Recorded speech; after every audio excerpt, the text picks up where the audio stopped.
Assalamualaikum teman-teman, jumpa kembali. Kali ini saya akan membahas beberapa fakta PGA Nvidia GeForce GT 210. Sepertinya PGA ini tetap eksis sampai sekarang. Namun banyak sekali opini atau pendapat yang bermacam-macam tentang PGA ini, baik dari sisi yang negatif maupun juga sisi positifnya. Sebelum lanjut, jangan lupa klik subscribe, like, komen, dan share.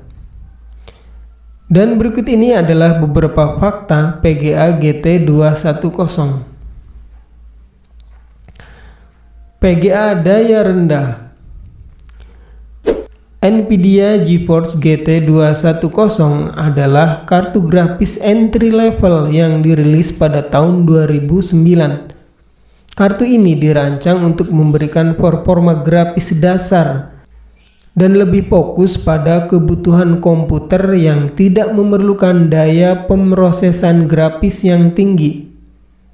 Daya PGA GT 210 kartu grafis yang sangat efisien dalam hal konsumsi daya dengan TDP cuma 31 watt dan tidak ada pin power tentunya. Ini membuatnya ideal untuk sistem yang memiliki batasan daya atau untuk digunakan dalam PC yang lebih tua dengan PSU dengan watt yang standar. PGA untuk layar grafis. Nvidia GeForce GT 210 dengan memori VRAM 1GB DDR3 64 bit. Memang dirancang untuk keperluan grafis dasar dan tidak ditujukan untuk aplikasi grafis berat atau game modern. Kinerja PGA GT 210 ini lebih cocok untuk aplikasi grafis ringan dan mungkin tidak memadai untuk game modern atau aplikasi grafis yang lebih intensif. Namun ia bisa menangani tugas-tugas dasar seperti penjelajahan web dan penggunaan aplikasi kantor dengan baik. PGA ini cocok disandingkan dengan MOBO yang offboard atau untuk MOBO yang memerlukan PGA luar untuk menyalakannya. GT 210 cocok untuk penggunaan sehari-hari seperti menjelajah web, menonton video, dan aplikasi perkantoran. PGA ini masih ideal untuk tugas yang tidak memerlukan kekuatan grafis tinggi seperti presentasi, pengolahan teks, dan Microsoft Office. Menariknya, PGA ini memiliki output lengkap, yaitu port PGA, DPI, dan HDMI. PGA harga termurah. Nvidia GeForce GT 210 adalah salah satu kartu grafis entry level yang sangat terjangkau, terutama pada masa peluncurannya. Namun, meskipun GT 210 adalah salah satu opsi yang paling murah, ada beberapa hal yang perlu dipertimbangkan. Pada saat rilis, GT 210 memang dikenal sebagai kartu grafis yang sangat ekonomis dengan harga yang jauh lebih rendah dibandingkan dengan kartu grafis kelas menengah atau high-end. Seiring waktu, kartu grafis lain dengan harga serupa atau sedikit lebih tinggi telah dirilis, termasuk model-model dari seri AMD Radeon yang juga menawarkan kinerja yang sedikit lebih baik dengan harga yang bersaing. Meskipun harganya murah, performa GT 210 sangat terbatas dan mungkin tidak memadai untuk aplikasi atau game yang lebih baru. Jika kinerja grafis lebih penting, sedikit investasi tambahan pada kartu grafis yang lebih baru mungkin lebih bermanfaat. Secara keseluruhan, Nvidia GeForce GT 210 adalah salah satu kartu grafis termurah yang tersedia. Kita bisa cek harga PGA GT 210 di toko online. Untuk kondisi barang baru, harga di kisaran 300 ribuan sampai 400 ribuan. Wow, ternyata masih mahal ya harganya. Dan untuk kondisi barang second atau bekas, harga di kisaran 100 ribuan sampai 200 ribuan. Dan teman-teman bisa mendapatkannya secara online. PGA untuk game ringan. Nvidia GeForce GT210 adalah kartu grafis entry level yang lebih dirancang untuk penggunaan sehari-hari dan aplikasi grafis dasar. Namun meskipun GT210 tidak ditujukan khusus untuk gaming, ia dapat menangani beberapa game ringan atau game yang lebih tua dengan pengaturan yang lebih rendah karena mentok sampai DirectX 10. GT210 dapat menjalankan game ringan dan banyak game indie yang tidak memerlukan banyak kekuatan grafis.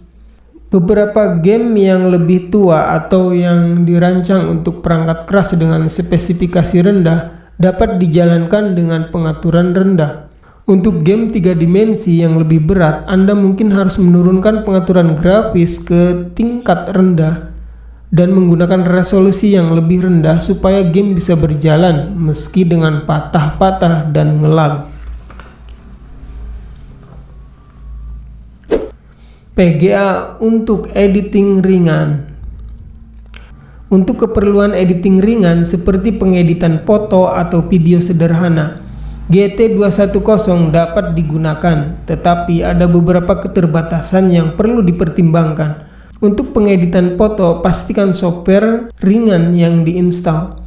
Untuk pengeditan foto dasar seperti Adobe Photoshop dengan seri lama atau GIMP dengan tugas yang tidak terlalu kompleks, GT210 bisa cukup memadai.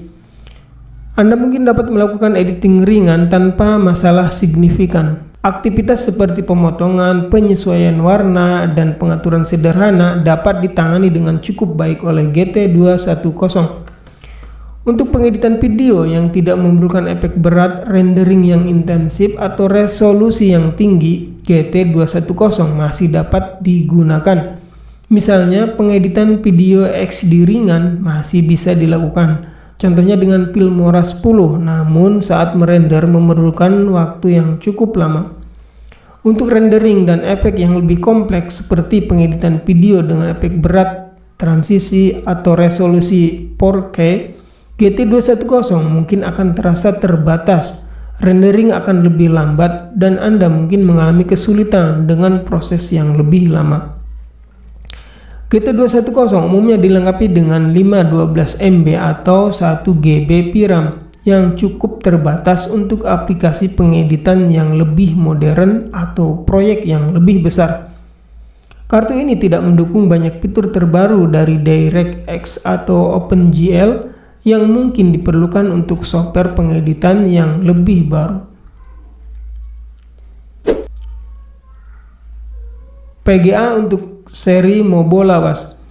Nvidia GeForce GT210 memang dapat menjadi pilihan yang baik untuk motherboard Mobo lawas. Contoh seperti Mobo G31 dan G41 untuk meningkatkan kekuatan grafisnya. Atau bisa juga untuk chipset H61 LGA 1156 dan di bawahnya. GT210 menggunakan slot PCI Express X16 yang merupakan standar umum pada banyak motherboard lawas. Jika motherboard Anda memiliki slot PCI X16, GT210 dapat dipasang tanpa masalah. GT210 memiliki konsumsi daya yang rendah sehingga cocok untuk sistem dengan power supply yang mungkin sudah agak tua atau tidak terlalu kuat. Jika teman-teman menggunakan Mobo chipset H81 atau CPU Intel generasi keempat ke atas, maka penggunaan PGA GT210 ini tidaklah relevan, tidak worth it. Karena GPU onboardnya saja sudah bisa mengalahkan kemampuan PGA eksternal GT210. Nah, demikian video pembahasan kali ini. Semoga video ini bermanfaat. Jangan lupa bantu subscribe ya. Sampai ketemu pada video selanjutnya. Wassalamualaikum warahmatullahi wabarakatuh.